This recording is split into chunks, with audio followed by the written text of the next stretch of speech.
നമുക്ക് നഷ്ടപ്പെട്ടാൽ ഏറ്റവും കൂടുതൽ മിസ് ചെയ്യണ കാര്യം എന്താണ് ജീവിതത്തിൽ? ഇല്ലാതായി പോയാൽ ഏറ്റവും കൂടുതൽ നമ്മൾ കിട്ടിയിരുന്നെങ്കിൽ എന്ന് കൊതിക്കുന്ന കാര്യം എന്താണ്?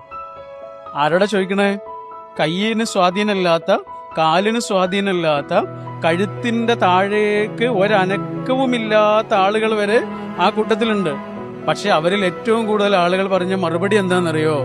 ഇല്ലാതായി പോയാൽ ഏറ്റവും കൂടുതൽ നമ്മൾ കൊതിക്കുന്ന കാര്യം അവര് പറഞ്ഞത് കൂട്ട് എന്നായിരുന്നു. കഴുത്തിന് കീഴ്പോട്ട് സ്വാധീനമില്ലാതെ ആനന്ദത്തോടെ ജീവിക്കുന്ന എത്രയേറെ മനുഷ്യരുണ്ട് എന്നറിയാം. എന്നാൽ നമ്മളൊന്ന് തളരുമ്പോൾ, നമുക്ക് ചായാനൊരു തോളില്ലെങ്കിൽ, നമുക്കൊരു സങ്കടം വരുമ്പോ അതൊന്ന് പറഞ്ഞ് കരയാനൊരു മനുഷ്യനില്ലെങ്കിൽ ജീവിതം വല്ലാത്ത മരുഭൂമിയായി മാറും. അതുകൊണ്ട് മലയാളത്തിലെ ഏറ്റവും രസമുള്ള വാക്കുകളിൽ ഒരു വാക്ക് ഏതാണെന്നറിയോ? കൂട്ട്.